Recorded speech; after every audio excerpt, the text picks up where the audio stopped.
বন্ধুরা, আজ তৈরি করেছিলাম চাল কুমড়োর পুরভরা বড়া।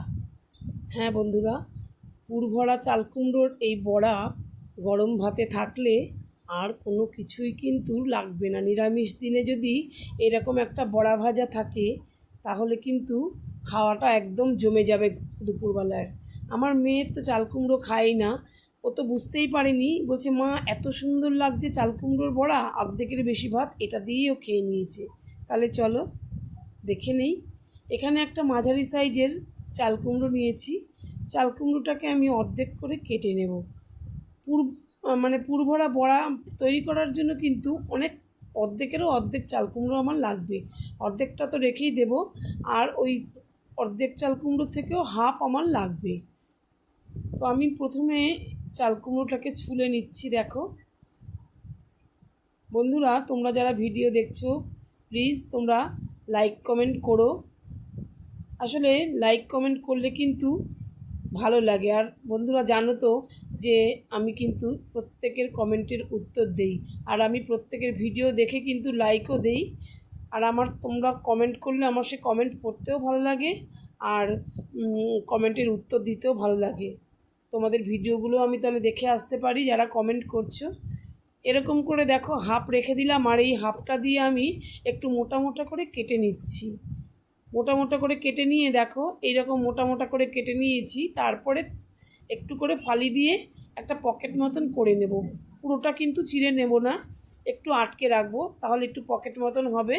এই রকম করে আমি সব কটা চাল কুমড়োর টুকরো করে নেব।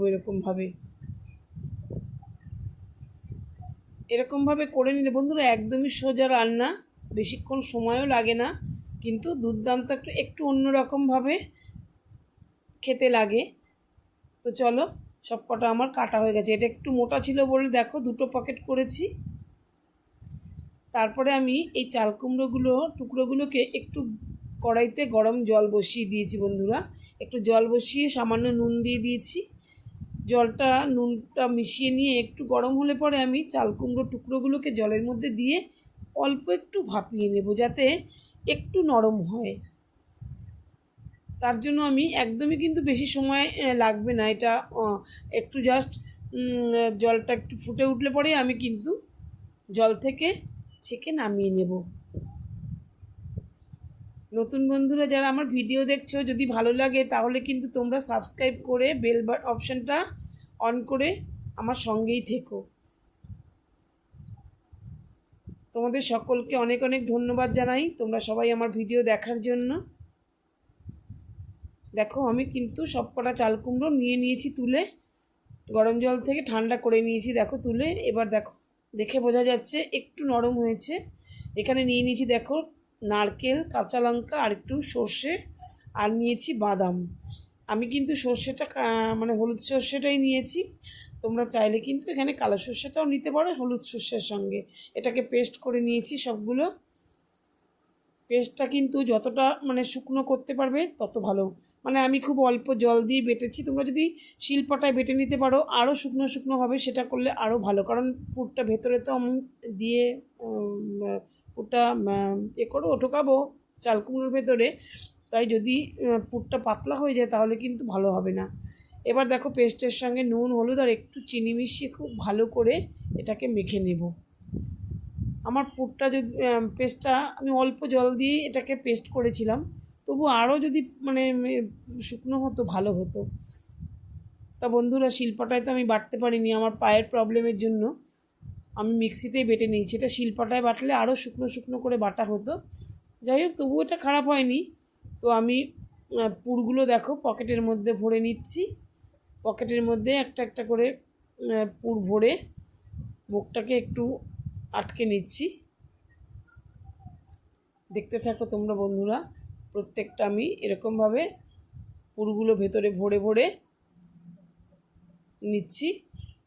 এরপরে আমি সবকটা পুর আমার ভরা হয়ে গেলে তারপরে একটা দেখো বাটির মধ্যে নিয়ে নিচ্ছি ছোটো এক বাটি বেসন, আর তার সঙ্গে নিয়ে নিচ্ছি ছোটো এক বাটি চালের গুঁড়ো। চালের গুঁড়োটা অতটা লাগবে না। তো আমার তো 6টা বড়া ভাজবো, তো তার জন্য আমি একটু বেসন আর একটু চালের গুঁড়ো মিশিয়ে একটু নুন দিয়ে, একটু হলুদ আর একটু নুন দিয়ে দিলাম। দিয়ে তারপরে কিন্তু আমি এখানে দিয়ে দিলাম অল্প একটু কালো জিরে। যেহেতু বড়াটা ভাজলে কালো জিরেটা দিলে পরে গন্ধটা বেশ সুন্দর লাগবে। আর এখানে দিয়ে দেবো, তোমরা কিন্তু ঝাল লঙ্কার গুঁড়ো দিতে পারো, লাল লঙ্কার গুঁড়ো আর কি, যেটা ঝাল। আমি এখানে কাঁচা লঙ্কা কুচি ব্যবহার করেছি। তারপরে খুব ভালো করে নেড়ে চেড়ে একটুখানি অল্প অল্প করে জল মিশিয়ে একটা ব্যাটার তৈরি করে নেব। ব্যাটারটা কিন্তু খুব পাতলা হবে না, পাতলা করে দিলে কিন্তু হবে না, একটুখানি ঘন ঘনই রাখতে হবে ব্যাটারটা। ব্যাটারটা এইরকম হবে, দেখো এইরকম অবস্থায় এইরকম ঘনত্বটা তৈরি হবে।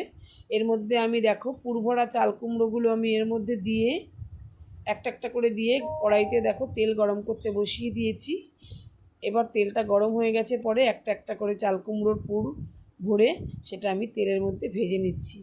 গরম ভাতে বন্ধুরা আর কিচ্ছুই কিন্তু না হলেও চলবে, ডালের সঙ্গেও খেতে পারো, কিংবা শুকনো ঘি বা বাটার দিয়ে কাঁচা লঙ্কা দিয়ে মেখে তার সঙ্গে একটা যদি দুটো বড়া থাকে, পুরো এক থালা ভাত কিন্তু খাওয়া হয়ে যাবে। আমার মেয়ে তো আজ কিছুই নেয়নি, শুধু এই বড়া ভাজা দিয়ে আর এই বাটার দিয়ে কাঁচা লঙ্কা দিয়ে মেখে বড়া ভাজা দিয়ে খেয়ে নিয়েছে। বলছে মা এত সুন্দর, আমি তো বুঝতেই পারছি না এটা যে চাল কুমড়ো দিয়ে তৈরি করা। তোমরাও কিন্তু একবার এরকমভাবে তৈরি করে খেয়ে দেখো। প্রথম অবস্থায় কিন্তু নাড়ানো যাবে না, একটুক্ষণ দেরি রেখে যখন একটুখানি এক পিঠ পিঠ ভালোভাবে হয়ে যাবে, তারপর কিন্তু কমিয়ে কমিয়ে করতে হবে, ভাজতে হবে। একদম দেখো লাল লাল করে ভাজা হয়ে গেছে। এবার বড়াগুলোকে আমি তুলে প্লেটে নিয়ে নিলাম। ঠান্ডা একটু হয়েছে পরে তোমাদেরকে দেখাচ্ছি। আশা করি রেসিপিটা ভালো লেগেছে। সকলকে রেসিপি দেখার জন্য অনেক ধন্যবাদ।